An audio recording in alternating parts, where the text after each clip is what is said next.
m'appelle Sylvain Rabillet, je suis originaire de Vendée. Je suis en Asie depuis 1965. J'ai passé 23 ans en Inde et depuis bientôt 22 ans, je suis à Hong Kong. J'ai été nommé vicaire à la paroisse Saint-Joseph. La paroisse Saint-Joseph du centre de Hong Kong, qui accueille surtout des gens des Philippines, surtout des femmes des Philippines. Sur Hong Kong, nous avons des dizaines de milliers d'employés de maison originaires de Philippines. C'est surtout le dimanche où on les voit. L'église accueille, on dit, entre 8 et 10 000 femmes en général. Pour les différentes messes, on a, entre le samedi soir et le dimanche soir, 11 messes en temps ordinaire. Pour la paroisse de Saint-Joseph toute seule. Des files d'attente devant l'église. Les femmes des Philippines attendent qu'une messe soit finie pour assister à la suivante. La loi à Hong Kong permet que les employés de maison aient une journée de congé par semaine.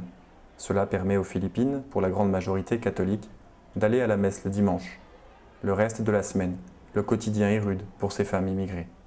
Elles habitent chez leurs employeurs, ce qui d'ailleurs pose parfois des problèmes énormes parce que les gens ne sont pas forcément équipés pour loger une personne dans leur appartement, etc. Et on a de ces femmes qui couchent dans le salon, par exemple, sur le tapis du salon. Alors ça peut être l'occasion de toutes sortes de débordements et puis de difficultés. La situation des femmes philippines à Hong Kong prête à controverse. Certains estiment que c'est de l'esclavage, d'autres justifient leur présence, considérant que ces employés de maison des Philippines vivent mieux à Hong Kong que dans leur pays d'origine. Le père Rabillet donne son opinion. Parler d'esclavage, c'est un peu trop fort, je pense. Parler de servitude, je pense que c'est correct. Mais il peut y avoir justement quelque chose qui ressemble à une sorte d'esclavage entre guillemets, lorsque, par exemple, du fait qu'elles vivent dans l'appartement de leurs employeurs, eh bien, il faut qu'elles soient à la disposition de leur patron jour et nuit. Et il leur arrive de se coucher à 1 heure du matin, mais à 5 heures, il faut qu'elles soient debout pour nettoyer la maison, pour préparer le petit déjeuner, etc.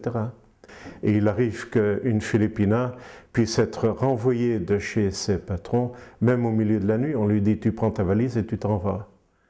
Ce qui est terrible, c'est que c'est des millions de femmes des Philippines qui s'exportent dans tous les pays du monde. Ce n'est pas seulement Hong Kong, c'est aussi Singapour, et puis c'est l'Allemagne, c'est l'Italie, c'est la France, c'est le Moyen-Orient, etc. La situation est complexe. Le père Rabillet n'est pas un homme politique. Il ne changera pas les lois. Il aimerait bien par contre changer les cœurs. En attendant, il fait ce qu'il peut pour ces femmes des Philippines immigrées à Hong Kong.